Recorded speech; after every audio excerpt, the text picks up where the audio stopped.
I never thought the woman my son married would be the one to teach me the most valuable lesson about boundaries. But sometimes life has a twisted sense of humor, and the person who hurts you the most becomes your greatest teacher. I'd love to know which corner of the globe you're watching from, and if this story speaks to you, make sure to subscribe. Tomorrow's video is one you absolutely can't miss. My name is Margaret Thompson, and at 63, I thought I had life figured out. After my husband Harold passed away 2 years ago from a sudden heart attack, I found myself rattling around in our 4-bedroom colonial house in suburban Phoenix like a marble in a shoebox. The silence was deafening, and every corner held memories that both comforted and haunted me. Harold and I had built that house from the ground up 35 years ago. We'd saved every penny, working double shifts at the local manufacturing plant where we both worked, him in assembly, me in quality control. The house wasn't fancy, but it was ours. Every room had been painted by our own hands, every fixture chosen after countless discussions over the kitchen table. The backyard garden where Harold grew his prized tomatoes still bloomed each summer, though I could barely bring myself to tend to it anymore. Our son Daniel had always been the apple of our eye. He was the first in our family to go to college, graduating with a degree in computer engineering from Arizona State University. Harold and I were so proud we could barely contain ourselves at his graduation. We'd scrimped and saved to help him through school, selling Harold's vintage Mustang and taking out a second mortgage on the house. But seeing Daniel walk across that stage made every sacrifice worth it. Daniel met Sophia during his senior year. She was studying marketing, a petite brunette with perfectly manicured nails and an infectious laugh that could light up a room. She came from a wealthy family in Scottsdale. Her father owned a chain of luxury car dealerships, and her mother was some sort of socialite who organized charity galas. The first time Daniel brought her home for dinner, I remember thinking she seemed nice enough, though there was something about the way she looked around our modest home that made me feel self-conscious about our hand-me-down furniture and Harold's collection of model trains in the basement. They got married 3 years ago in an elaborate ceremony at the Scottsdale Resort. The wedding cost more than Harold and I made in 2 years combined, but Sophia's parents insisted on paying for everything. I felt like a fish out of water among all those designer dresses and country club conversations, but I was happy for Daniel. He looked at Sophia like she hung the moon, and I told myself that was all that mattered. After Harold's funeral, Daniel and Sophia started visiting more frequently. At first, I welcomed their company. The house felt less empty when they were there, filling it with laughter and conversation. Daniel would fix little things around the house that I couldn't manage on my own: leaky faucets, squeaky hinges, burned-out light bulbs in high places. Sophia would bring expensive wine and talk about her job at a marketing firm downtown, regaling us with stories about difficult clients and office politics. But then something shifted. What started as weekend visits became extended stays. First, it was a week here and there when they claimed they needed a break from their apartment. Then it became 2 weeks at a time. Before I knew it, they'd been staying at my house for 3 months straight, with no mention of when they planned to leave. I didn't mind at first. In fact, I was grateful for the company. The house felt alive again with their presence. Daniel would cook breakfast on Sunday mornings, just like Harold used to do, and Sophia would sit at the kitchen island with her laptop, working on presentations for her clients. It felt like having a family again, something I hadn't realized how desperately I'd been missing. But as the weeks turned into months, I began to notice changes. Sophia started rearranging things in the living room, claiming she was just making it more functional. My favorite reading chair, the one Harold had surprised me with for our 20th anniversary, was moved to face away from the window where I liked to watch the birds at the feeder.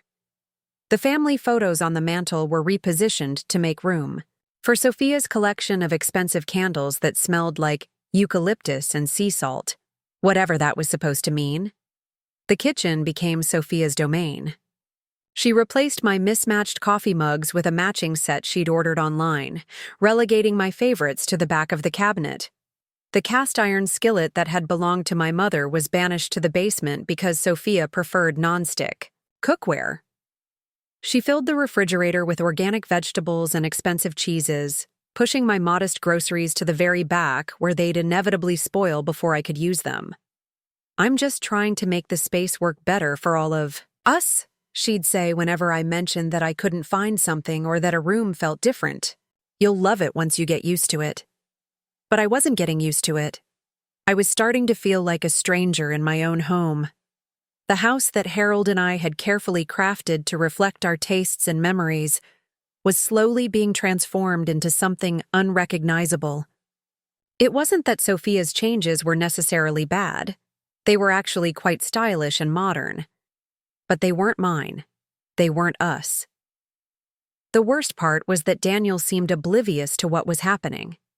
He was so busy with his new job, at a tech startup, that he barely noticed the gradual transformation of his childhood home. When I tried to bring up my concerns, he'd pat my shoulder and say, "Mom, Sophia has great taste. Just trust her process." Trust her process. As if my home was some sort of renovation project instead of the place where I'd raised my child and buried my husband's ashes in the backyard garden he'd loved so much. The tension really started to build when Sophia began commenting on my daily routines. I'd always been an early riser, enjoying my quiet morning coffee on the back porch while listening to the desert birds wake up. But Sophia was a night owl who slept until 10, and she complained that the sound of me moving around in the morning was disturbing her sleep. "Margaret, would it be possible for you to have your coffee a little quieter?" she asked one morning, standing in the kitchen doorway in her silk pajamas with her hair in a messy bun. "The coffee grinder is right next to our bedroom wall, and it's really affecting my sleep quality." I looked at the coffee grinder that had sat on that same counter for 15 years, the one Harold had bought me for Christmas because he knew I preferred freshly ground beans. "I suppose I could buy pre-ground coffee," I offered, though the thought made me sad. It was such a small thing, but it was one of my few remaining morning rituals that connected me to the life Harold and I had shared. "That would be amazing," Sophia said, giving me a bright smile.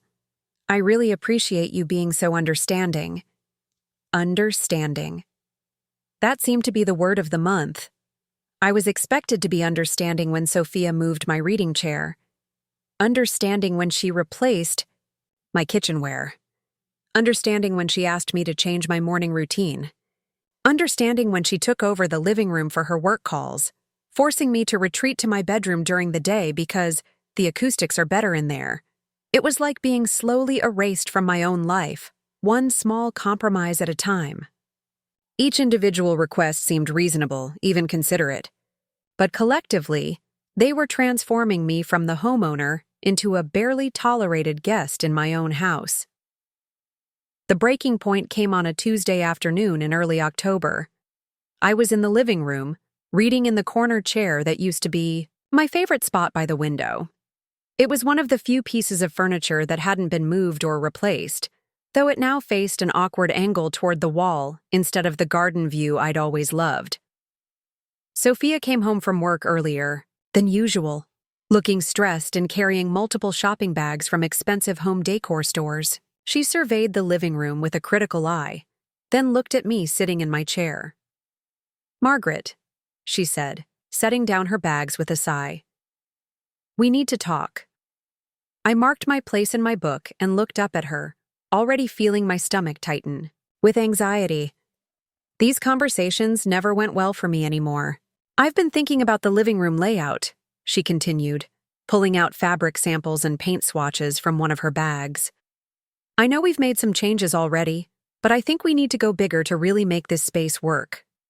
Spread the samples across the coffee table that had been Harold's pride and joy, a piece he'd built himself from reclaimed barnwood during one of his weekend projects. The samples were all in shades of gray and white, modern and sophisticated, but completely devoid of the warm, earthy tones that Harold and I had always favored.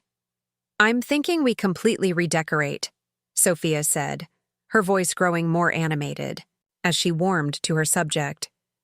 "New paint, new furniture, Maybe even knock out that wall between here and the dining room to create more of an open concept. It would be so much more functional.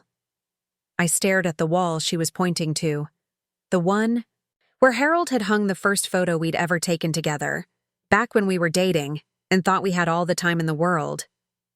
The wall where Daniel had measured his height every birthday until he turned 18, leaving a series of pencil marks that we'd never had the heart to paint over. "Sophia," I said carefully, "that's a load-bearing wall. You can't just knock it out." She waved her hand dismissively. "We can hire contractors. I know people." "It's not about knowing people," I said, feeling my voice start to shake. "It's about, this is my home. Harold and I built this house. Those marks on the wall are from Daniel's childhood. That coffee table is something Harold made with his own hands." Sophia's expression shifted from excitement to something that looked almost like pity. "I understand this house has sentimental value, Margaret, but sentiment doesn't make for good design. We need to think about functionality and flow. We need to make this space work for all of us. All of us. As if this were her house too. As if she had any right to make decisions about walls and furniture, and the memories they held. Besides," she continued, gathering up her samples, "Daniel and I are planning to be here for a while longer. His startup is going through some financial difficulties and we can't really afford our own place right now, so we need to make this arrangement work for everyone."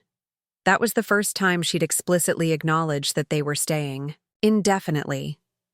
Up until that moment, I'd been operating under the assumption that their extended visit was temporary, that eventually they'd get back on their feet and return to their own lives. But hearing her talk about long-term renovations and making the space work for everyone made it clear that she'd moved beyond thinking of this as a temporary stay. She was thinking of this as her home now. "I think we should table this discussion," I said, closing my book and standing up from my chair. "I need some time to process all of this."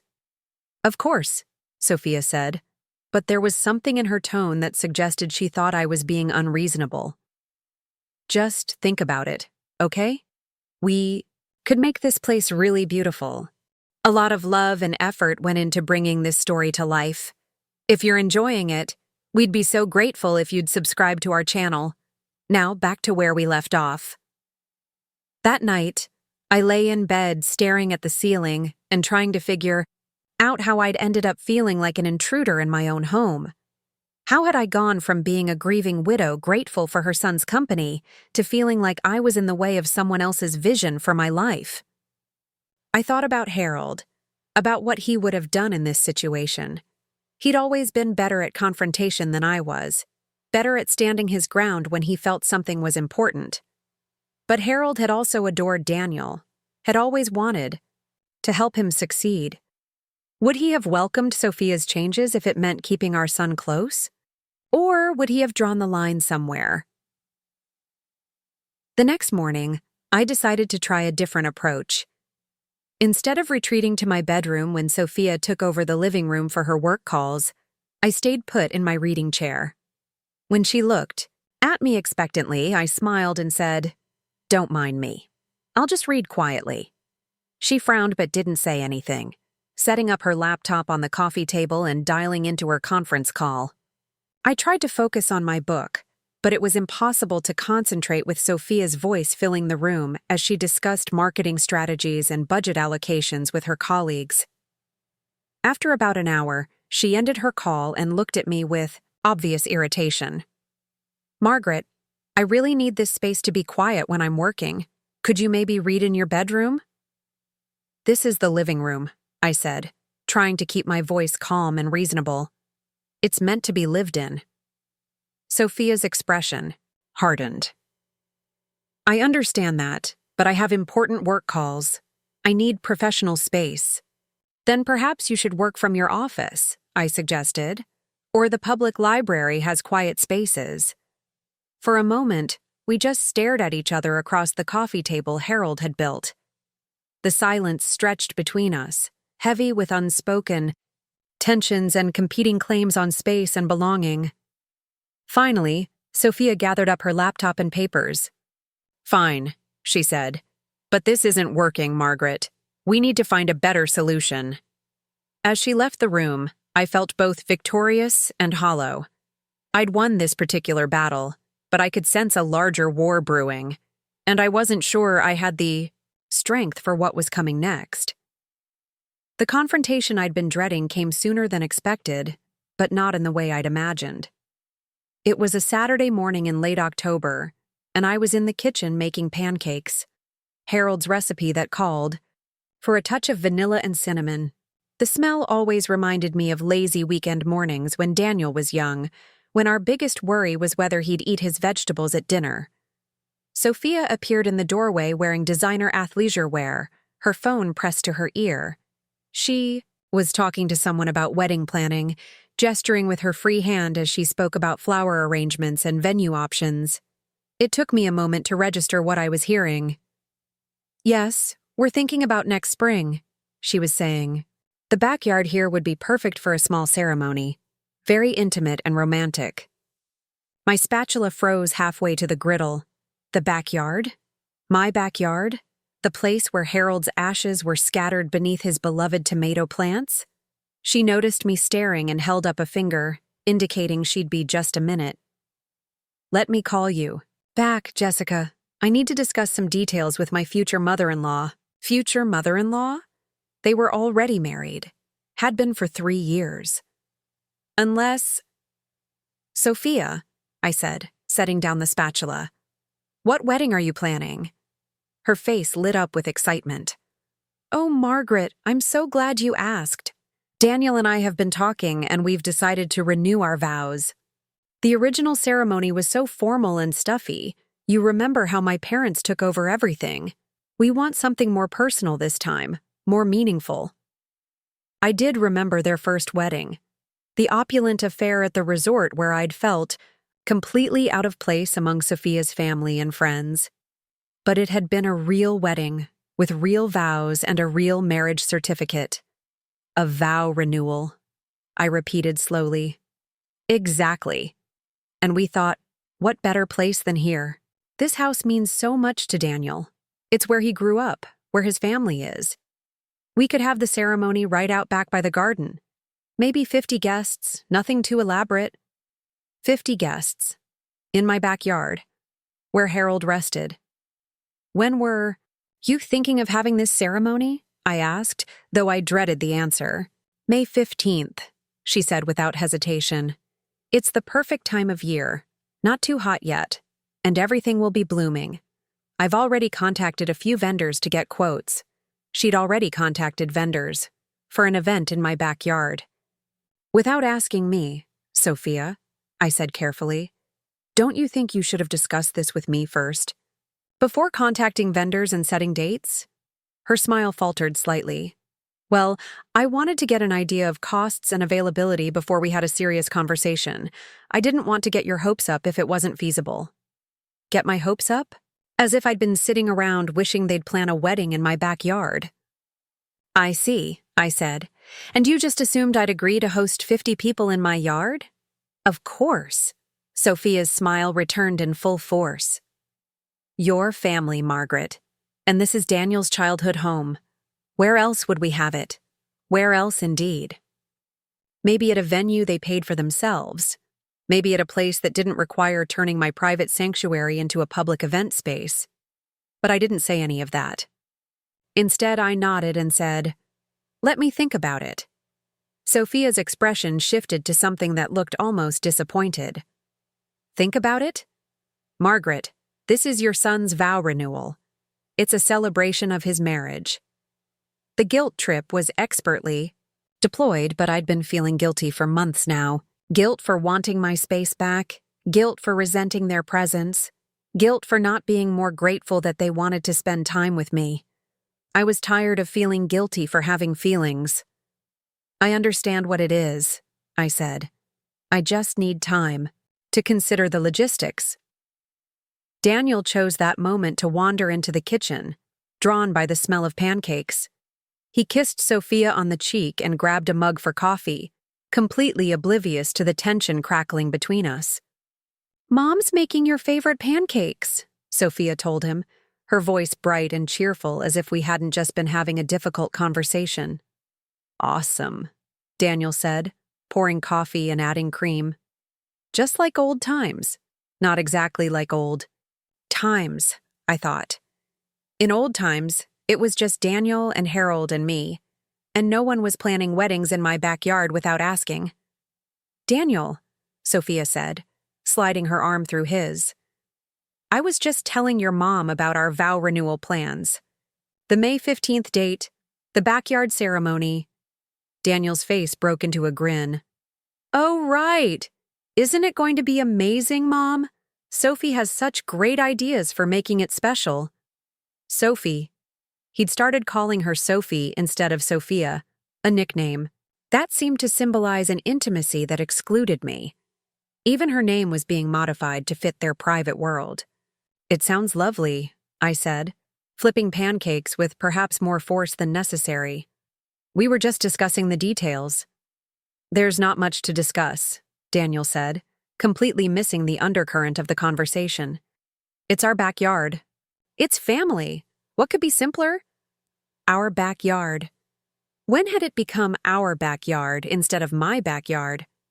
The pancakes were ready, and I served them at the kitchen island where we'd been having most of our meals lately. The dining room had been taken over by Sophia's work materials, fabric samples, wedding planning binders, and her laptop setup that seemed to expand daily. As we ate, Sophia launched into detailed descriptions of her vision for the ceremony. White chairs arranged in rows facing the garden. String lights hung from the trees Harold had planted when Daniel was in middle school. A wedding arch positioned right over the spot where I'd scattered Harold's ashes, though she didn't know that detail. "And I thought we could move some of the garden around," she said, cutting her pancakes into precise squares. "Those tomato plants are a bit overgrown, and they'll photograph better if we clean up that area." Those tomato plants, Harold's legacy, the last living thing he'd tended with his own hands. She wanted to move them for better photographs. "Those plants have been there for years," I said, trying to keep my voice steady. "They're established. Moving them would probably kill them." "Oh, we wouldn't move them far," Sophia said dismissively. "Just rearrange things a bit. Make it more photogenic. Maybe add some colorful flowers, something that pops on camera." Camera. Of course there would be cameras. Professional photographers documenting an event in my backyard, in the space where I'd said goodbye to Harold. "I need more coffee," I announced, standing abruptly from the island. As I refilled my mug, I caught sight of myself in the reflection of the kitchen window.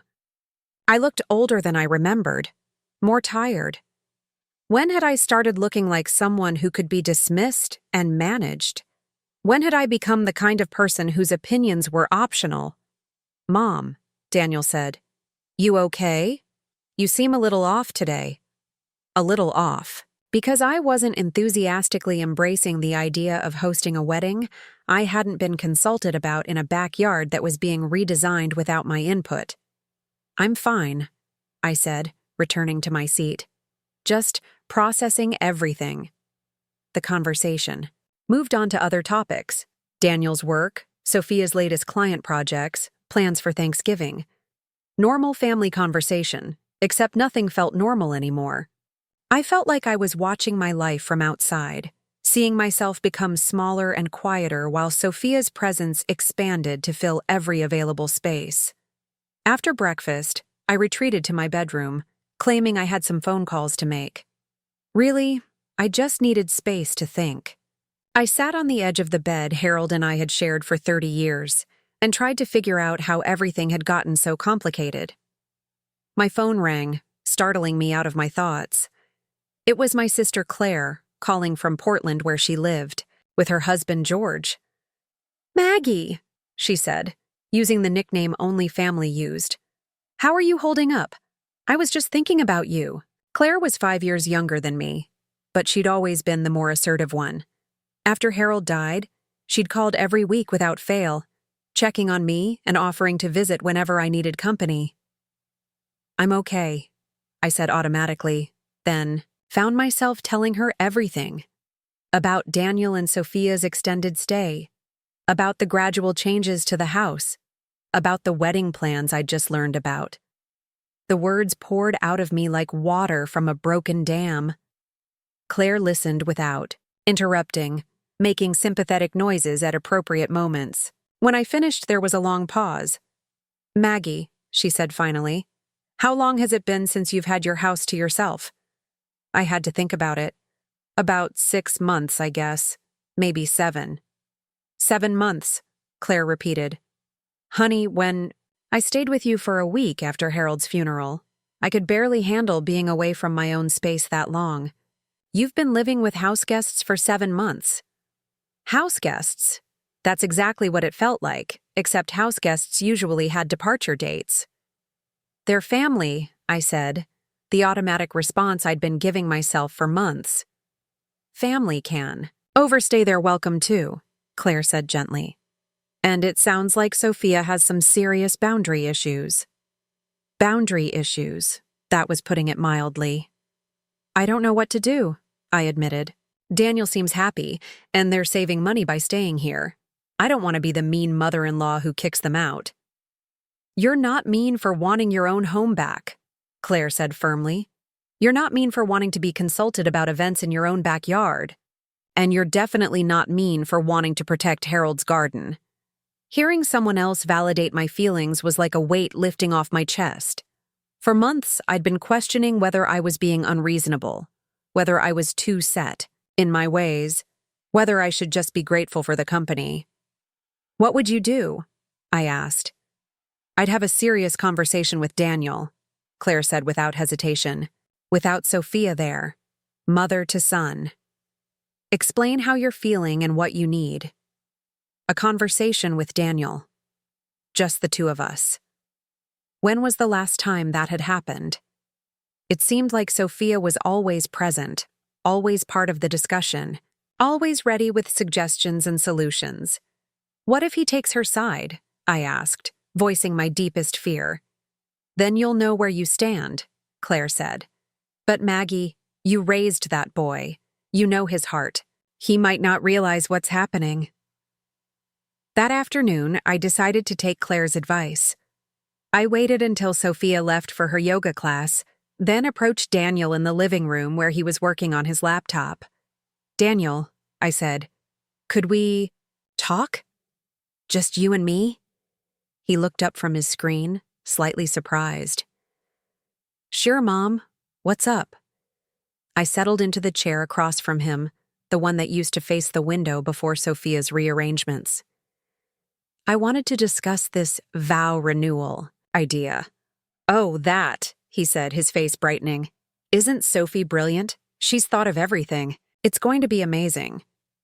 "I'm sure it will be beautiful," I said carefully. "But Daniel, I need you to understand something. This is a big event you're planning in my backyard, and I wasn't consulted before decisions started being made." His brow furrowed slightly. "Consulted? Mom, it's just family. We're not strangers." "But it's still my house," I said, the words feeling strange in my mouth. "And my yard. Don't you think I should have a say in whether I want to host a 50-person event?" Daniel set down his laptop and really looked at me for the first time in months. "Mom, are you saying you don't want us to have the ceremony here?" The hurt in his voice was evident, and I felt the familiar stab of guilt. But underneath the guilt was something else, a small flame of righteous anger that I'd been trying to suppress for too long. "I'm saying I want to be asked, not told," I said. "I want to be part of the conversation, not presented with finished plans." "But this is my childhood home," Daniel said, genuinely confused. "I thought you'd be happy to have the ceremony here. Proud, even." "I am proud of you," I said. "But Daniel, do you realize that you and Sophia have been living here for 7 months without any discussion of when you might move back to your own place?" He shifted uncomfortably. "The startup is still getting off the ground. Money's tight right now." "I understand that," I said. "But you haven't even talked to me about it. You've just stayed. And in that time, Sophia has rearranged my furniture, replaced my kitchenware, taken over my living room for her work, and now she wants to redesign my garden for better photographs. Daniel was quiet for a long moment, processing what I'd said. When he spoke, his voice was defensive. Sophie's just trying to help. She has good taste, and she sees potential in the house. It's not about taste, I said, feeling frustration rise in my chest. It's about the fact that this is my home, not a renovation project. These aren't just rooms and furniture to me. They're memories. They're the life your father and I built together. Dad's been gone for 2 years, Mom. Daniel said gently, maybe it's time to make some changes. The words hit me like a physical blow. Time to make changes. As if my grief had an expiration date. As if Harold's memory was something I should be ready to redecorate around. Your father may be gone, I said, my voice shaking slightly. But this is still his house, still our house. And I'm not ready to erase him to make room for Sophia's vision of what my life should look like. Daniel's face softened. Mom, that's not what we're trying to do. Isn't it? I asked. Daniel, when was the last time you asked me how I'm doing? Really asked and waited for an honest answer? When was the last time we had a conversation that wasn't about Sophia's plans or ideas or needs? He opened his mouth to respond, then closed it again. The silence stretched between us, filled with 7 months of unspoken tensions and unaddressed changes. I never meant for you to feel pushed aside, he said finally. But I do, I said. I feel like a stranger in my own home. I feel like my opinions don't matter, like my feelings are inconvenient obstacles to overcome rather than valid concerns to address. Daniel ran his hands through his hair, a gesture I remembered from his childhood when he was trying to work through a difficult problem. What do you want me to do, Mom? Sophie's already started planning the ceremony. She's excited about it. I want you to talk to her, I said. I want you to explain that major decisions about my house need to include me in the conversation, and I want us to have a serious discussion about your living situation here. You want us to move out, he said, and there was hurt in his voice. Again.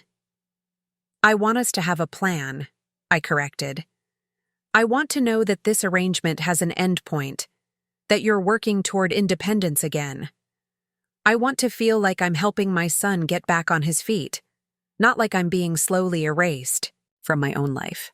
The conversation was interrupted by the sound of Sophia's car in the driveway.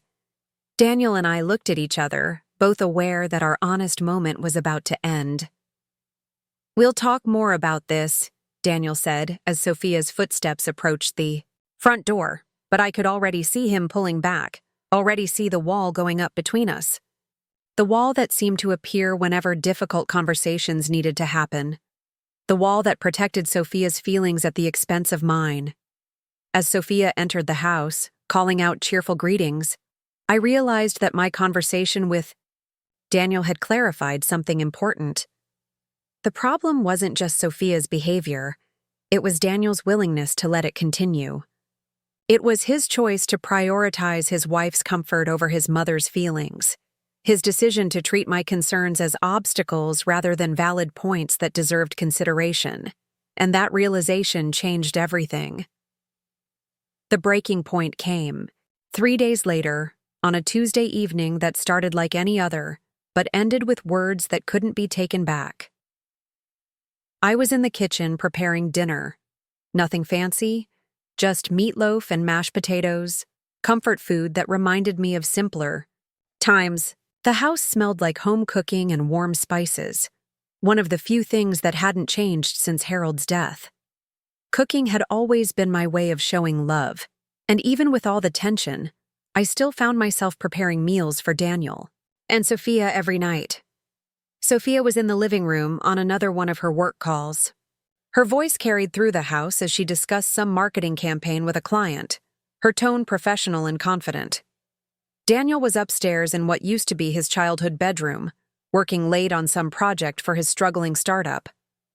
Was just pulling the meatloaf from the oven when I heard Sophia's call end. A few minutes later, she appeared in the kitchen doorway, holding her phone and looking frustrated. "Margaret," she said, not bothering with pleasantries, "we have a problem." I set the meatloaf on the stovetop to rest and turned to face her. "What kind of problem?" "The wedding planner I wanted to hire is booked solid through next summer," she said, scrolling through her phone. "But I found another one who can take us on, and she wants to do a site visit next week to start planning the layout." A site visit. To my backyard.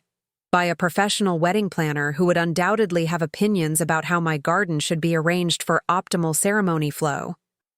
"Sophia," I said carefully, "I thought Daniel and I were going to discuss this further before any concrete plans were made." She looked up from her phone with an expression of surprise. "Discuss what?" "It's just a site visit. She needs to see the space to give us an accurate quote." "But we haven't even decided if the ceremony is happening here," I said. Sophia's expression shifted to something I'd never seen before. Genuine confusion mixed with a hint of irritation. "What do you mean if it's happening here?" "Of course it's happening here. Daniel wants it here." "Daniel wants a lot of things," I said, feeling my patience finally beginning to fray. "But this is my house, and I have a say in what happens in it." "Your house," Sophia repeated slowly, as if testing the words. "Margaret, Daniel grew up in this house. This is his family home, too." "Daniel moved out of this house 15 years ago," I said. "He got married and started his own life. This stopped being his home when he became an adult with his own responsibilities." Sophia set her phone down on the counter and looked at me with what I can only describe as pity. "Is that really how you see it? You think once children grow up, they stop being part of the family home?" The way she phrased it made me sound cold and unwelcoming, like some heartless mother who'd kicked her son to the curb the moment he turned 18. But that wasn't what I meant, and she knew it. "That's not what I said," I replied. "I said this is my house, and decisions about what happens here should include me. You've been making plans for months without asking what I think or how I feel about any of it." "I've been making our lives better," Sophia said, her voice rising slightly. "I've been trying to create a beautiful, functional living space for all of us. I didn't realize I needed permission to improve things." Improve things, as if everything Harold and I had built together was somehow deficient, in need of her superior aesthetic sense to make it acceptable. "You need permission to change someone else's house," I said, my own voice getting firmer. "You need permission to plan events in someone else's backyard. You need permission to replace someone else's belongings with things you prefer." Sophia crossed her arms over her chest, a defensive gesture that made her look younger and more vulnerable than usual. "I never replaced anything important, just old, worn-out things that needed updating. Old, worn-out things. Like Harold's coffee table, like my favorite coffee mugs, like the family photos that didn't fit her color scheme. Those things weren't worn out," I said. "They were mine. They had meaning and history, and you decided they didn't matter because they didn't match your vision of how my house should look." "Your house," Sophia said again, and this time there was definitely irritation in her voice. "It's always your house, your things, your way. Has it occurred to you that maybe Daniel and I need to feel like we belong here too?" "You do belong here," I said, "as guests. Welcome guests who I've been happy to have, but guests nonetheless. This isn't your house, Sophia. You have your own apartment." "Had," she said quietly. "We had our own apartment. We gave up the lease 3 months ago because we couldn't afford to keep paying rent while staying here." The words hit me like a slap. They'd given up their apartment. For 3 months, they'd had nowhere else to go, and I hadn't even known. Suddenly, their extended stay took on a different dimension. Not just saving money, but actual homelessness that they'd been hiding from. Me. "Why didn't you tell me?" I asked. "Because we knew you'd feel obligated to let us stay, and we didn't want it to be about obligation," Sophia said. "We wanted it to be about family." But it had become about obligation anyway, hadn't it? Put me in a position where asking them to leave would mean making them homeless, where asserting my boundaries would mean abandoning my son in his time of need. That's emotional manipulation, I said, the words coming out harsher than I'd intended. Sophia's eyes flashed with anger. That's survival, Margaret. Daniel's startup is barely hanging on. We've burned through our savings. We're doing the best we can with a difficult situation. Then maybe it's time to consider other options, I said. Maybe it's time for Daniel to look for a more stable job, or for you both to consider moving somewhere with a lower cost of living. Other options, Sophia repeated. You mean other than staying here, in the house that's sitting half empty anyway? Half empty? The house where I'd lived my entire adult life, where every room held memories of the family Harold and I had built together, was half empty in her eyes. A waste of space that could be put to better use. This house isn't half empty, I said, my voice shaking with anger now. It's my home. It's where I live, where I grieve, where I'm trying to figure out how to rebuild my life after losing my husband. It's not extra space waiting to be filled. But it could be more, Sophia said, her voice taking on a pleading quality. Margaret, you're lonely here by yourself. You've said so. We could be a real family, all living together, supporting each other. Isn't that better than you rattling around alone in all these rooms? Rattling around alone. As if my solitude was pathetic. As if my grief was something to be fixed by filling my space with other people's needs and desires. I'd rather be alone in my own home than crowded out of it in someone else's, I said. The words hung in the air between us, sharp and final. Sophia stared at me for a long moment, her face cycling through emotions I couldn't quite read. Someone else's, she said finally. That's really how you see it, isn't it? This will never be our home.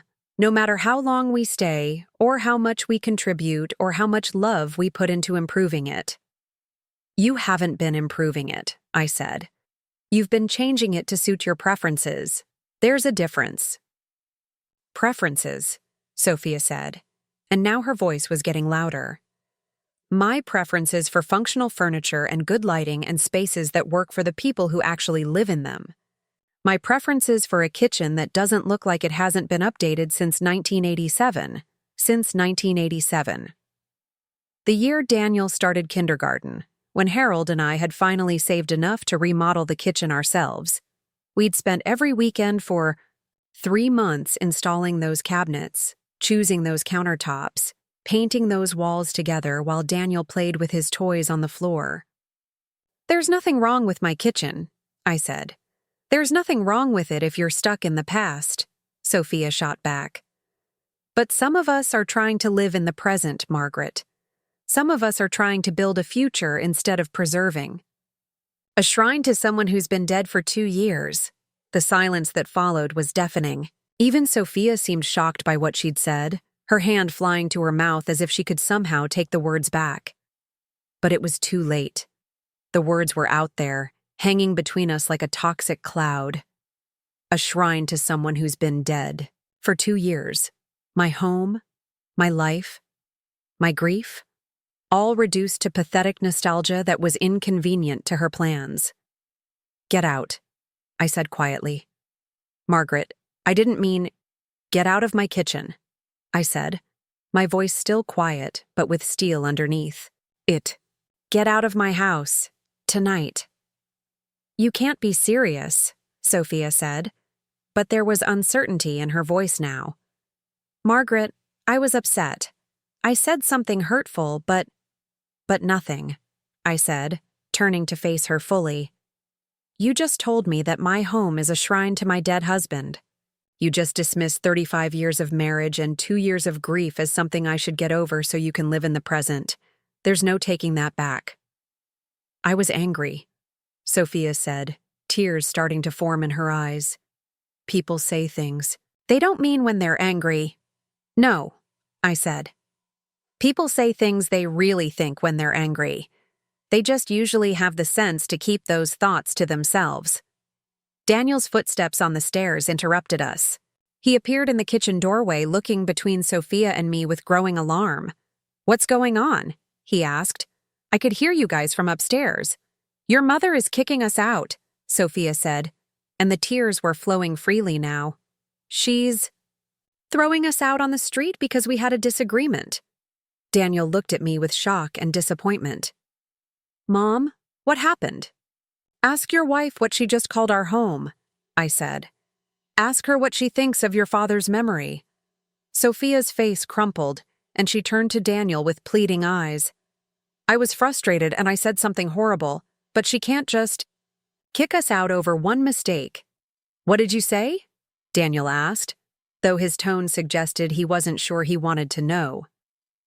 Sophia opened her mouth, then closed it again. She looked at me, then back at Daniel, clearly hoping I wouldn't repeat her words. "She called this house a shrine to your dead father," I said. "She said I was stuck in the past and needed to get over it so she could live in the present." Daniel's face went pale. He looked at Sophia with something that might have been horror. "Sophie, you didn't actually say that." "I was angry," she repeated, but her voice was small now. "I didn't mean it the way it sounded." "How else could you have meant it?" I asked. "How else do you call someone's grief a shrine to the dead?" Daniel ran his hands through his hair, that familiar gesture of stress and confusion. "Mom, she made a mistake, a terrible mistake. But people say things they regret when they're emotional." "And I'm emotional too, Daniel," I said. "I'm emotional about being treated like a guest in my own home. I'm emotional about having my belongings replaced and my routines disrupted and my opinions dismissed. I'm emotional about discovering that you gave up your apartment 3 months ago without telling me, putting me in a position where I couldn't ask you to leave without making you homeless." Daniel's expression shifted to something that looked like guilt. "We didn't want to pressure you." "But you did pressure me," I said. "Every day, in a dozen small ways. Moving my furniture, taking over my spaces, making plans without including me. And now, when I finally try to set some boundaries, your wife tells me I'm living in a shrine to the dead." "She apologized," Daniel said weakly. "She apologized for getting caught saying what she really thinks," I replied. "Daniel, I have been more than patient. I have been more than accommodating. But I will not be disrespected in my own home, and I will not have your father's memory mocked by someone who thinks our life together was just outdated decoration." Sophia was crying harder now, and Daniel looked torn between comforting her and dealing with me. I could see him making his choice, see him moving toward Sophia to put his arms around her. "Mom," he said, his voice pleading, "we don't have anywhere else to go." "That's not my problem," I said, and the words felt strange coming out of my mouth. I'd spent my entire adult life making other people's problems my own, sacrificing my comfort for others' needs. But I was done. "You're both adults. You can figure it out." "You're really going to kick your own son out on the street?" Daniel asked, and there was hurt and disbelief in his voice. "I'm going to stop enabling two adults who refuse to take responsibility for their own lives," I said. "I'm going to stop letting myself be treated like an inconvenience in my own home." "We never treated you like an inconvenience," Sophia said, through her tears. "You treated me like furniture," I said. "Something to be moved around and replaced when it didn't suit your needs." "Well, I'm not furniture, Sophia. I'm a person with feelings and opinions and the right to live in my own home, without being made to feel guilty about it." The kitchen fell silent except for Sophia's soft crying. Daniel looked back and forth between us, clearly hoping someone would back down, that this could all be walked back somehow. But I was done walking back. I was done compromising myself into invisibility. "I want you both out by tomorrow night," I said finally. "Find a hotel, find friends, find family, I don't care where you go, but you can't stay here anymore." "Tomorrow night?" Daniel said. "Mom, that's not enough time to find a place." "You've had 7 months to find a place," I said. You chose not to look because this was easier. Well, easy time is over. I turned back to the stove, where my meatloaf was getting cold, and began serving it onto plates. My hands were shaking, but I kept moving, kept doing normal things to anchor myself in the moment. Behind me, I could hear Daniel, whispering urgently to Sophia, could hear her muffled responses. But I didn't turn around. I'd said what needed to be said, and now they would have to figure out what to do next. For the first time in months, that wasn't my problem to solve. That night, I barely slept. I lay in bed listening to the sounds of frantic packing from down the hall, muffled conversations that occasionally erupted into heated whispers, and the unmistakable sound of Sophia crying. Part of me wanted to go to them, to take back my ultimatum and smooth things over the way I always had. But every time I started to get up, I remembered her words about Harold, about our home being a shrine to the dead, and I stayed put. By morning, the house had an energy I hadn't felt in months, the electric tension of imminent change. I made coffee for one, a luxury I hadn't enjoyed in 7 months, and sat at my kitchen island watching the sunrise paint the desert sky in shades of pink and gold. Harold used to say that Arizona sunrises were God's way of reminding people that every day was a gift. I'd forgotten how beautiful they could be when you weren't rushing around trying to accommodate other people's schedules. Daniel appeared in the kitchen around 7, looking like he hadn't slept either. His hair was disheveled, and there were dark circles under his eyes that made him look younger somehow, more like the boy I'd raised than the man he'd become. "Mom," he said quietly, pouring himself coffee from the pot I'd made. "We need to talk." I nodded, gesturing to the stool across from me. For a moment, we sat in silence, both of us unsure how to navigate this new territory we'd found ourselves in. "Sophia's really sorry about what she said," he began, but I held up a hand to stop him. "Daniel, I don't want to hear Sophia's apology through you," I said. "If she wants to apologize, she can come down here and do it herself. But that doesn't change my decision." He stared into his coffee mug, swirling the liquid around as if the answer to our problems might appear in the cream patterns. "Mom, I know things got out of hand. I know we should have talked to you more, including you in decisions. But kicking us out seems extreme." "Extreme," I repeated. "Daniel, let me ask you something. When you and Sophia got your own apartment, after college, how long did your friends stay when they visited?" He looked confused by the question. "I don't know. A few days? A week at most? And if one of them had decided to rearrange your furniture without asking, what would you have done?" "That's different, Mom. They weren't family." "Exactly," I said. "They weren't family, so they respected boundaries that family apparently doesn't have to respect." "Daniel, when did being related to someone become an excuse to treat them poorly?" "We weren't treating you poorly," he protested, but his voice lacked conviction. "You were treating me like my feelings didn't matter," I said. "Like my home was yours to modify however you saw fit. Like my grief was an inconvenience that needed to be managed rather than respected."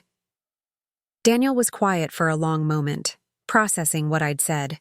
When he spoke again, his voice was small. "I didn't realize. I thought we were helping." "Helping how?" I asked. "By taking over my living room for work calls? By replacing my belongings with things that fit Sophia's aesthetic?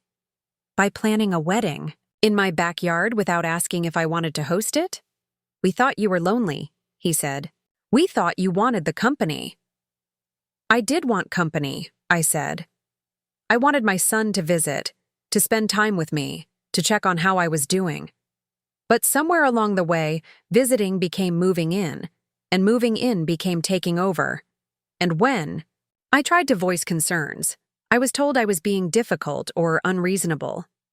Daniel's phone buzzed with a text message, and he glanced at it quickly. "Sophia found a hotel for tonight, but Mom, we can't afford to stay there more than a few days. Could we maybe work out some kind of timeline? A month to find something more permanent?" A month. 4 more weeks of walking on eggshells in my own home, of feeling like an intruder in my own space. No, I said, and the word came out more firmly than I expected. Daniel, this isn't a negotiation. I've made my decision. But where are we supposed to go? He asked, and I could hear genuine panic in his voice. Mom, I know you're angry, but you can't just abandon us. I'm not abandoning you, I said. I'm requiring you to be an adult.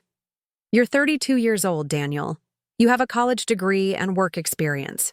Sophia has a job. You'll figure something out. What if we can't? He asked. What if we end up homeless? The question hung in the air between us, heavy with implications and guilt. This was the moment I'd been dreading, the point where my son would ask me to choose between my boundaries and his well-being. Then you'll learn what millions of other people have learned, I said. That sometimes life is hard, and sometimes you have to make difficult choices and sacrifices to get back on your feet.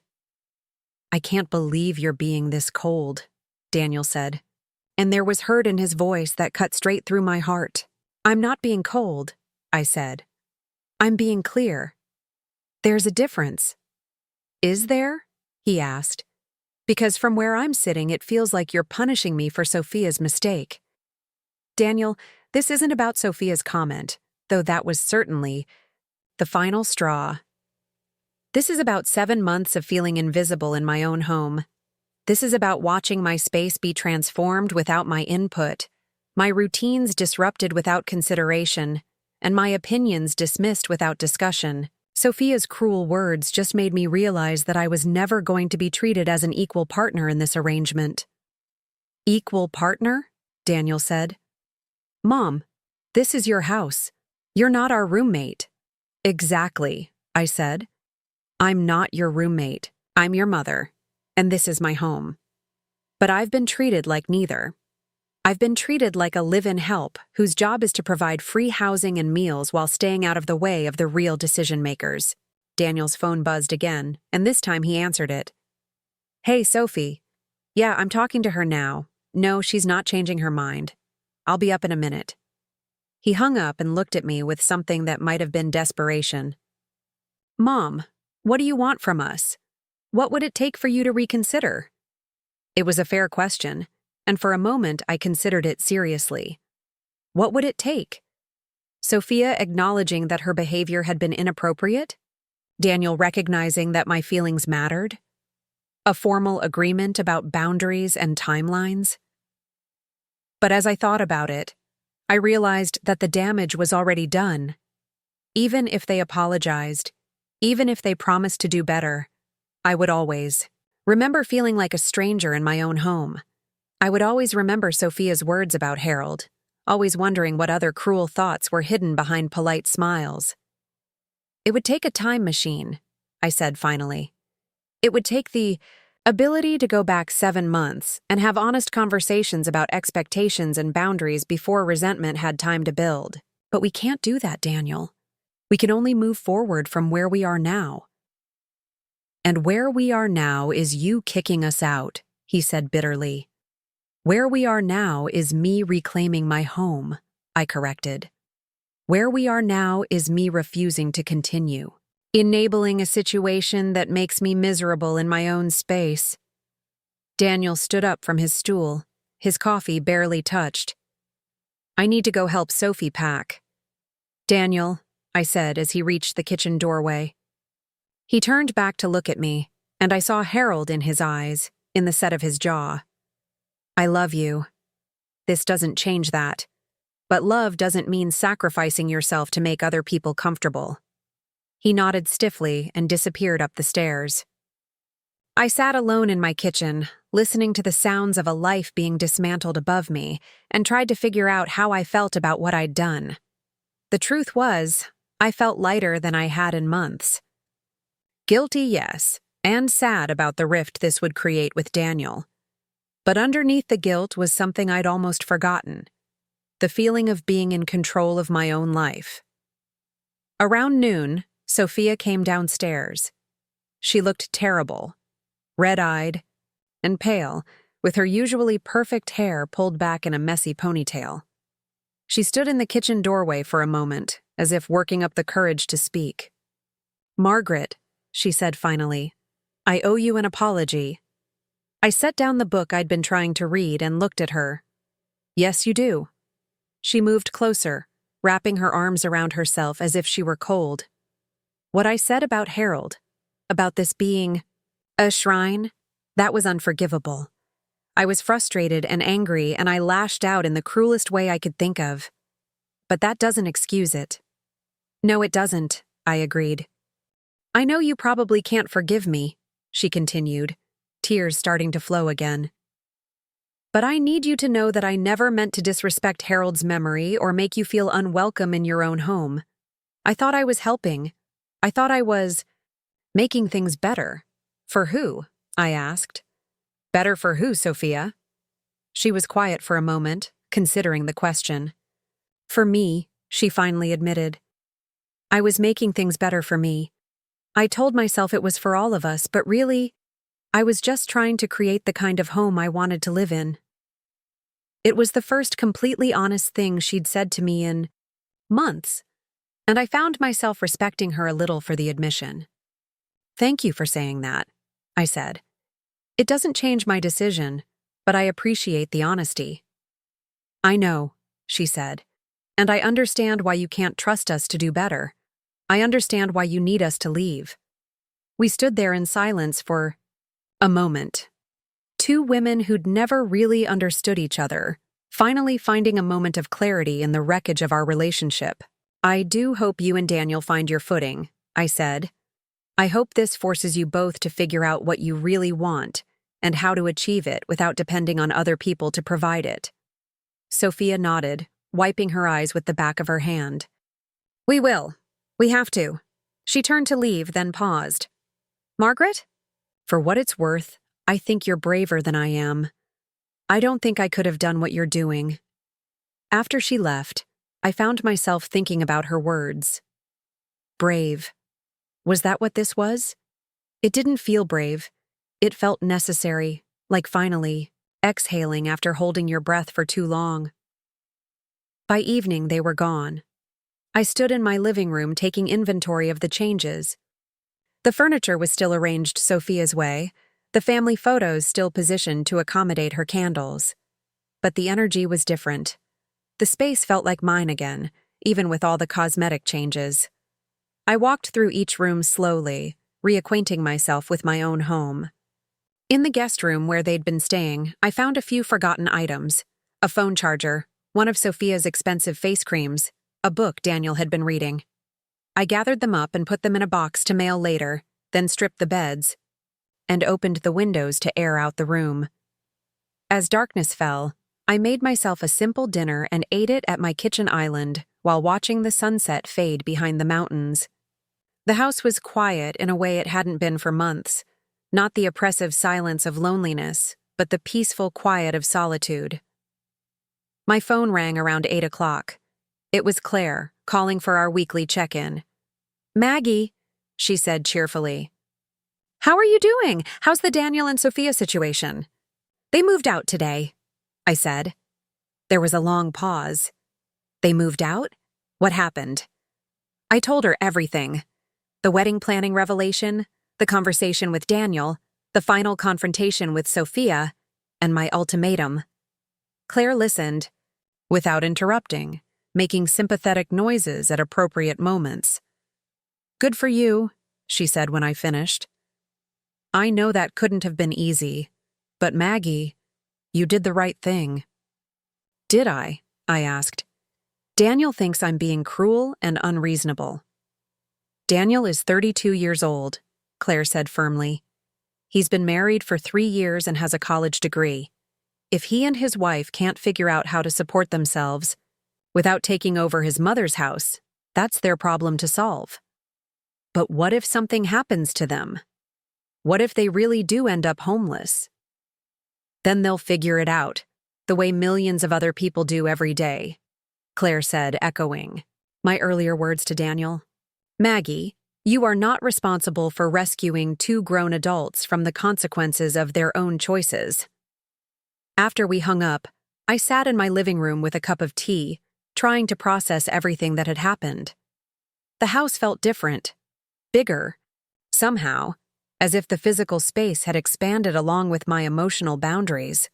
For the first time in months, I felt like I could breathe freely in my own home. I could sit where I wanted, eat what I wanted, watch what I wanted on television. I could grieve Harold in my own way and time without feeling like my sadness was inconvenient to other people's plans. It was, I realized, exactly what I'd needed all along. Not company to fill the emptiness, but space to figure out who I was without Harold, how I wanted to live the rest of my life, what truly mattered to me in this new chapter. The silence wasn't lonely anymore. It was mine. 3 weeks passed before I heard from Daniel again. 3 weeks of blessed solitude, of rediscovering my own rhythms and preferences, of slowly reclaiming the space that had felt foreign for so long. I'd rearranged the living room back to my liking, moved my favorite reading chair to face the window again, and replaced Sophia's sterile candles with fresh flowers from Harold's garden. The call came on a Thursday afternoon while I was tending to the tomato plants, Harold's tomato plants that Sophia had wanted to relocate for better wedding photos. They were thriving in their original spot, heavy with fruit that would be ready to harvest soon. "Mom?" Daniel's voice was hesitant when I answered, as if he wasn't sure I'd want to talk to him. "Hello, Daniel," I said, wiping soil from my hands, with an old gardening glove. "How are you?" "We're managing," he said. "We found a small apartment in Tempe. It's not much, but it's ours." I could hear something different in his voice, a maturity that hadn't been there before, a weight of responsibility that came from having to solve your own problems. "I'm glad you found something," I said, and I meant it. Despite everything, I'd been worried about them, checking local hotel listings online and wondering if they were okay. "Mom, I've been thinking a lot about what happened," Daniel continued. "About what you said, about how we treated you. And I owe you an apology." I sat down on Harold's old gardening stool, the one he'd built from scrap wood when his knees started bothering him. "I'm listening."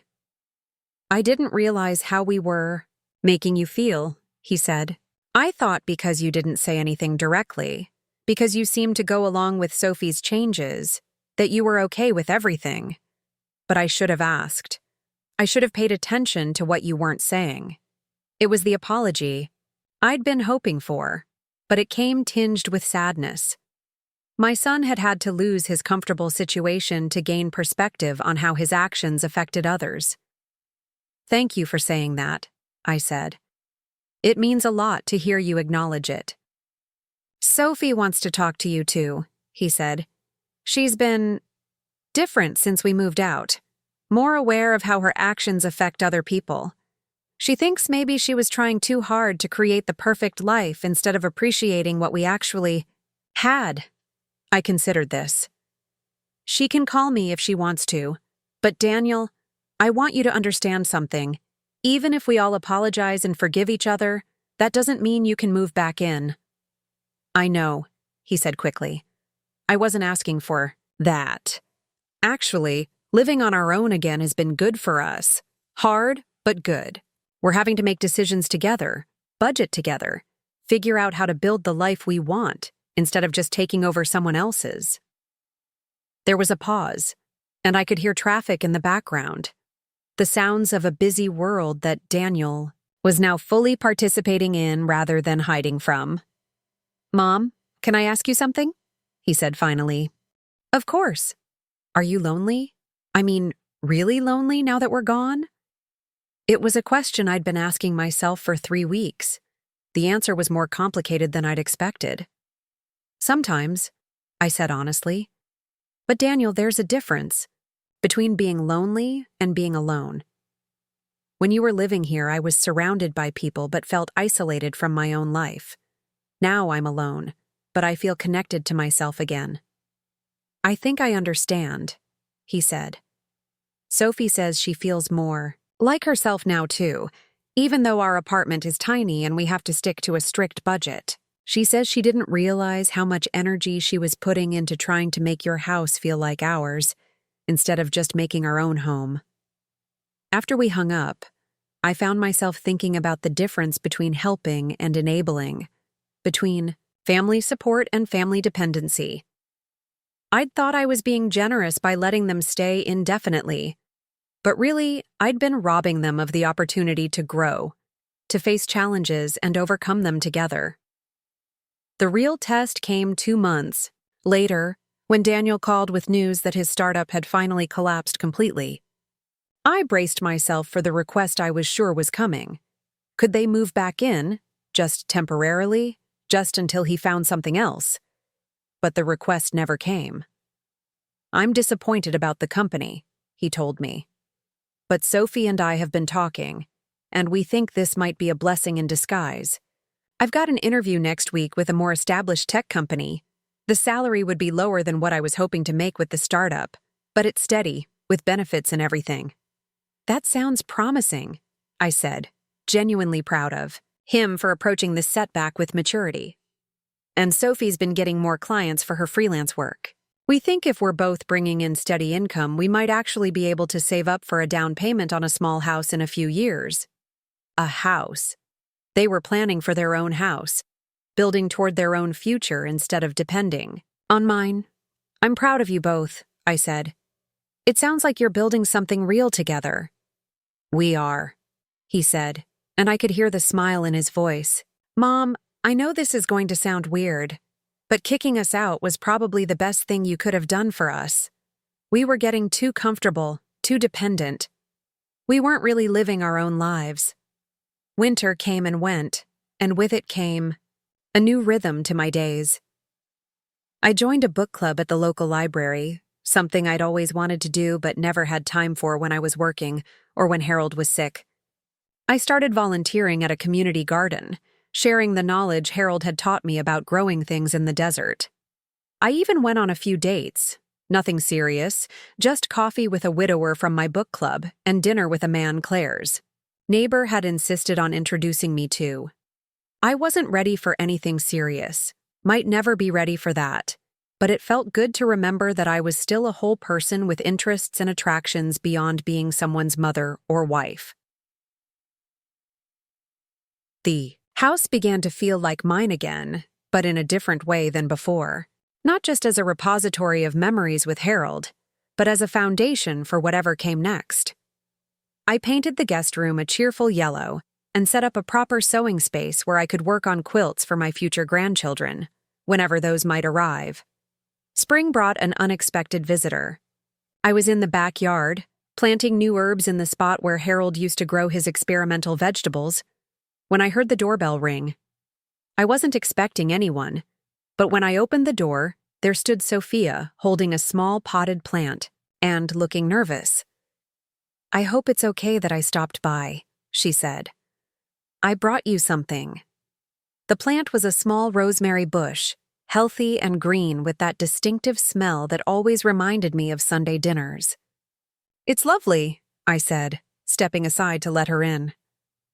"Would you like some iced tea?" We sat in my living room, my rearranged living room with my chair facing the window again, and talked for the first time like two adults rather than adversaries, competing for territory. "I wanted to thank you," Sophia said, which was not what I'd expected. "Thank me?" "For forcing us to grow up," she said. "I know that wasn't your intention, but that's what happened. Daniel and I are actually partners now, working together to build something instead of just existing in someone else's space." She looked around the room, taking in the changes I'd made, the way I'd restored it to my preferences. "It looks good," she said. "It looks like you." "It feels like me again," I said. "I didn't realize how much I'd lost myself until I got the space to find myself again." "I think I was lost too," Sophia admitted. "I was so focused on creating what I thought was the perfect life that I forgot to actually live. I was treating your house like a project to be managed instead of a home where real people were trying to coexist." We talked for over an hour, and when she left, I realized that for the first time since I'd met her, I actually liked Sophia. Not as someone I had to accommodate or manage, but as a person with her own struggles and growth. Daniel and Sophia started, visiting regularly after that, but the visits were different now. They came for dinner on Sundays, bringing wine and stories about their week, their challenges and successes as an independent couple. They asked about my life, my book club, my volunteer work, my garden. I was their family, but I was also my own person with my own interests and boundaries. One Sunday in late spring, exactly a year after they'd moved out, Daniel was helping me harvest tomatoes while Sophia set the table inside. "Mom," he said, carefully placing ripe fruit in the basket. "I need to ask you something, and I want you to know there's no pressure either way." I looked up from the vine I was examining, noting the way his voice had gotten serious. "Sophie and I have been talking about having kids," he continued. "And when that happens, we'd love for you to be really involved. Babysitting, holidays, all of that. But we want to make sure we do it right this time." "What do you mean?" I asked. "I mean, we want to ask what kind of involvement you want instead of just assuming. We want to respect your boundaries while still being a family." I smiled, thinking about how much my son had learned in the past year about the difference between togetherness and intrusion. "I'd love to be an involved grandmother," I said, "and I appreciate you asking instead of just assuming. And if we ever need help," he continued, "emergency babysitting or whatever, we want to ask directly instead of just showing up and expecting you to drop everything." "That sounds perfect," I said. That evening, as I waved goodbye to Daniel and Sophia from my front porch, I reflected on how strange life could be. A year ago, I'd felt like I was losing my son by setting boundaries. Now I felt closer to him than I had in years, precisely because we'd learned to respect each other as independent adults. The house was quiet again as I cleaned up the dinner dishes, but it was the comfortable quiet of chosen solitude rather than the oppressive silence of loneliness. I had my book club on Tuesday, my volunteer shift at the community garden on Thursday, and lunch with Claire's neighbor's friend, Jim, on Saturday. I had my own life, built on my own choices, in my own space.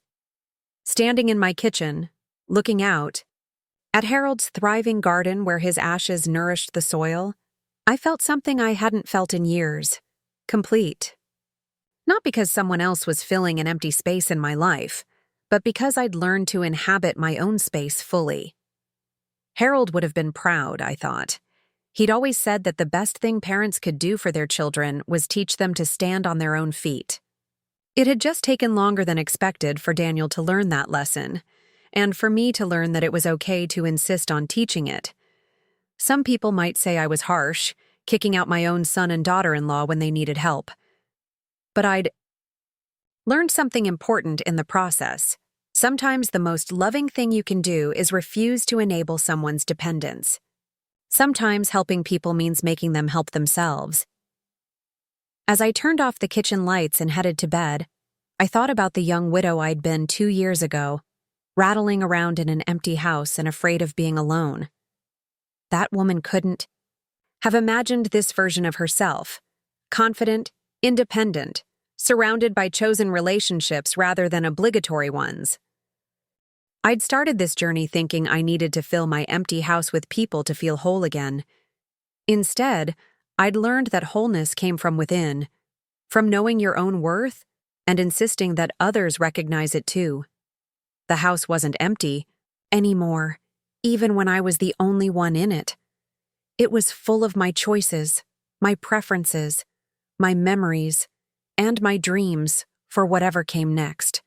And that, I'd discovered, was more than enough. 2 years had passed since that explosive Tuesday evening, when I'd finally found my voice and demanded my space back. 2 years of learning who Margaret Thompson was when she wasn't defined by someone else's needs or expectations. And now, as I sat in my backyard on a warm April morning, watching Harold's tomato plants push through the soil in their annual resurrection. I was about to face a test I never could have imagined. Daniel's phone call came while I was deadheading the roses Harold had planted for our 25th anniversary. His voice carried an excitement I hadn't heard since his college graduation. "Mom, I have news," he said, barely containing himself. "Sophie's pregnant." I set down my pruning shears and sank onto Harold's old gardening stool, overwhelmed by a rush of emotions I hadn't expected. Joy, certainly, but also a complex mix of anticipation and concern about how this would change the careful balance we'd achieved. "Daniel, that's wonderful," I said, and meant it completely. "How far along is she?" 12 weeks, he said. "We wanted to wait until we were past the first trimester to tell anyone." "Mom, you're going to be a grandmother." A grandmother. Harold would have been over the moon. I could almost see him building an elaborate playset in the backyard, teaching a toddler about soil and seeds and the magic of growing things. "I'm so happy for you both," I said. "How is Sophia feeling?" "Tired, mostly, and excited, and terrified," Daniel laughed. "We both are. We've been reading every parenting book we can get our hands on, trying to figure out how to do this right." Over. The next few months, I watched my son and daughter-in-law navigate pregnancy with the same thoughtful approach they'd brought to rebuilding their marriage. They asked questions instead of making assumptions, communicated their needs clearly, and respected my boundaries even as they included me in their excitement. Sophia called me regularly, not to complain or seek solutions, but to share the experience. She told me about doctor's appointments and strange cravings, about Daniel talking to her belly at night, and her fears about whether she'd be a good mother. These conversations felt different from anything we'd shared before, equal exchanges between women who respected each other rather than one-sided sessions where I was expected to solve problems or provide services. When they asked me to be present, for the ultrasound where they'd learn the baby's gender, I felt honored rather than obligated. When they invited me to help set up the nursery, they showed me their plans first and asked for my input, making it clear that my suggestions were welcome but not required. The baby was a girl, Emma Rose, named for Sophia's grandmother and Harold's mother. When Sophia went into labor on a scorching July afternoon, Daniel called to let me know they were heading to the hospital, but made it clear there was no pressure for me to rush over. "Come when it feels right for you," he said. "We know you'll want to meet your granddaughter, but we also know you'll want to do it on your own terms." I waited until evening, giving them time to experience those first precious hours as a family of 3. When I finally arrived at the hospital, carrying a handmade quilt I'd spent months working on, I found them in their room looking exhausted and radiant. Emma was perfect, tiny and wrinkled, with Daniel's dark hair and what looked like it might become Sophia's stubborn chin. When Sophia placed her in my arms, I felt Harold's presence so strongly it nearly took my breath away. This was the grandchild he'd dreamed of, the next generation of our family legacy. "She's beautiful," I whispered, touching her impossibly soft cheek. "Absolutely perfect. We were hoping you'd be willing to babysit sometimes," Sophia said, her voice tentative despite our improved relationship. "When we need help, I mean, but only if you want to." "I would love that," I said. "Just ask when you need me." And they did ask. Not demand, not assume, but ask. When Emma was 6 weeks old and Sophia needed to return to work part-time, they inquired if I'd be available to watch her 2 mornings a week. When they wanted to celebrate their wedding anniversary with a dinner out, they checked my schedule before making reservations. Each request came with clear parameters: when they'd drop Emma off, when they'd pick her up, what she might need while she was with me. There was no expectation that I'd rearrange my life around their needs, just appreciation when my availability aligned with their requests. Watching Emma during those morning visits became one of my greatest joys. I'd set up a portable crib in the living room where she could nap while I read nearby, and on warm days, I'd take her out to the garden where I'd tell her stories about her grandfather and the plants he'd loved. "This is where Grandpa Harold grew the biggest tomatoes in the neighborhood," I'd say, holding her while she stared at the green vines with wide, curious eyes. He always said the secret was talking to them every day. One morning in late September, when Emma was nearly 3 months old, Sophia arrived looking frazzled and overwhelmed. She was juggling her diaper bag, Emma's car seat, and her work laptop, trying to manage everything while exhaustion weighed heavy on her shoulders. "I'm so sorry I'm running late," she said, setting Emma's carrier down in my entryway. She was up every 2 hours last night, and I spilled coffee on my presentation materials this morning, and I just feel like I'm barely keeping my head above water. I looked at this young woman who'd once seemed so confident and put together, now struggling with the universal challenge of new motherhood, and felt a surge of compassion. "Sophia," I said, "why don't you leave Emma here for the whole day? Get your work done without worrying about rushing back." "I couldn't ask you to do that," she said automatically. "You're not asking," I said. "I'm offering. Emma and I will have a lovely day together, and you can focus on what you need to do." Sophia's eyes filled with tears. "Are you sure? I don't want to take advantage." "Taking advantage would be expecting me to offer," I said. "Accepting help when it's freely given is just being smart." That day marked a turning point in our relationship. Sophia began to trust that I genuinely wanted to help rather than feeling obligated to, and I discovered that supporting my family felt completely different when it was a choice rather than an expectation. When Emma was 6 months old, Daniel and Sophia made an announcement that surprised me. They'd been saving money and had found a small house to buy, just 10 minutes from my neighborhood. "We wanted to stay close enough that Emma can grow up knowing her grandmother," Daniel explained, as we sat in my backyard watching Sophia push Emma in the swing Harold had hung from the old oak tree years ago. "But far enough that we're clearly living our own lives." "That sounds perfect," I said, and meant it. I loved having them nearby, loved being part of Emma's daily life, but I also treasured coming home to my own space at the end of each day. Their new house was a modest ranch-style home with a small yard and good bones. When they asked if I'd like to help them move, I said yes. But this time, I was helping them create their own space rather than feeling displaced from mine. "I want to show you something," Sophia said as we unpacked boxes in Emma's new nursery. She pulled out a framed photo I recognized, one of Harold working in his garden. His face lit up with joy as he showed Daniel a particularly large tomato. "I thought this should be in Emma's room," she said. "So she grows up knowing her grandfather's face, even though she'll never meet him." I had to excuse myself to the bathroom to compose myself, overwhelmed by this gesture of respect for Harold's memory. The woman who'd once called our home a shrine to the dead was now actively honoring his place in our family story. As Emma grew from infant to toddler, our family developed new traditions that honored both the past and the present. Sunday dinners rotated between my house and theirs. Holidays were planned collaboratively, with everyone contributing according to their abilities and preferences. When Emma started walking, she had 2 gardens to explore: mine, where Harold's spirit lived on in every blooming plant, and her parents', where she could dig in the dirt and plant her own seeds.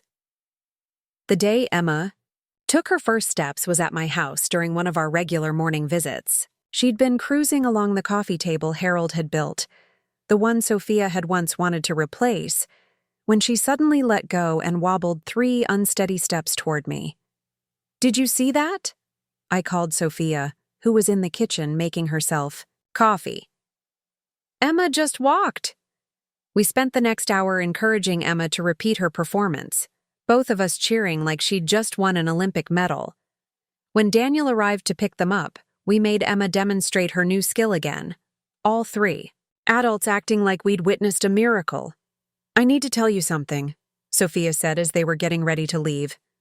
"A few months ago, my mother asked why we didn't just move in with you permanently.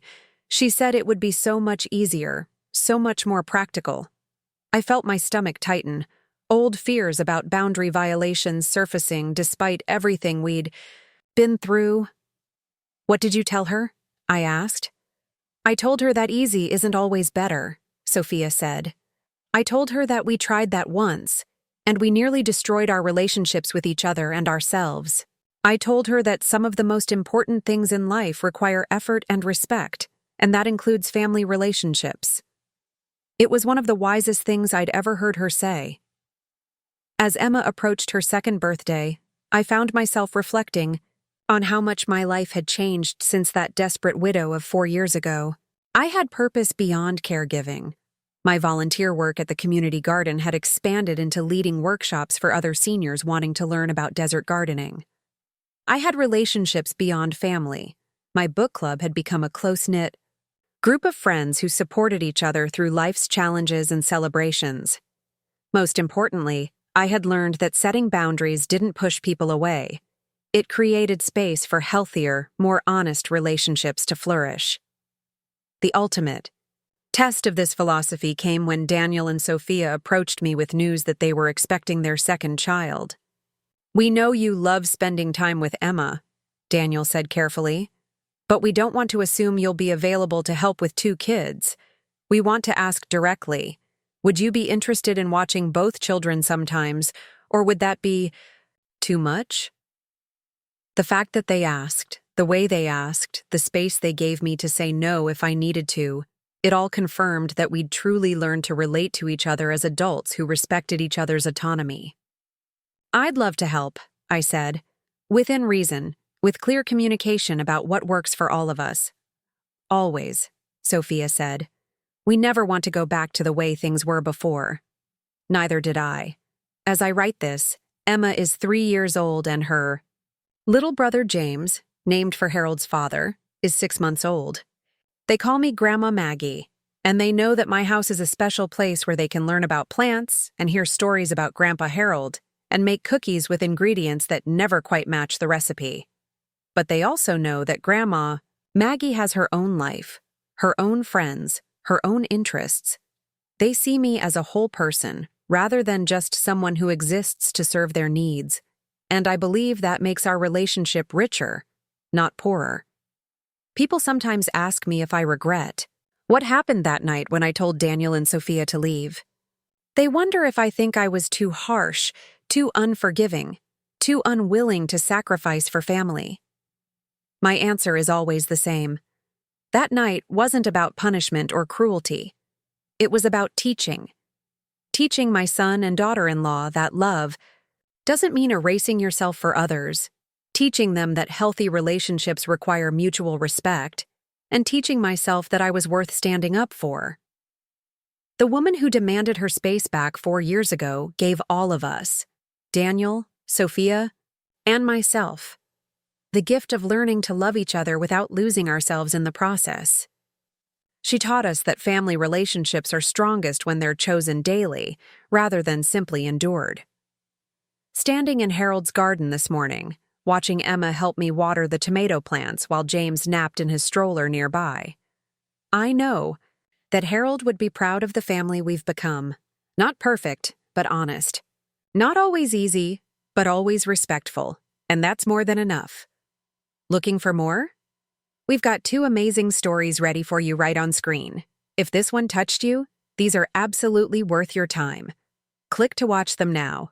And hey, subscribe and hit that bell to never miss our latest uploads.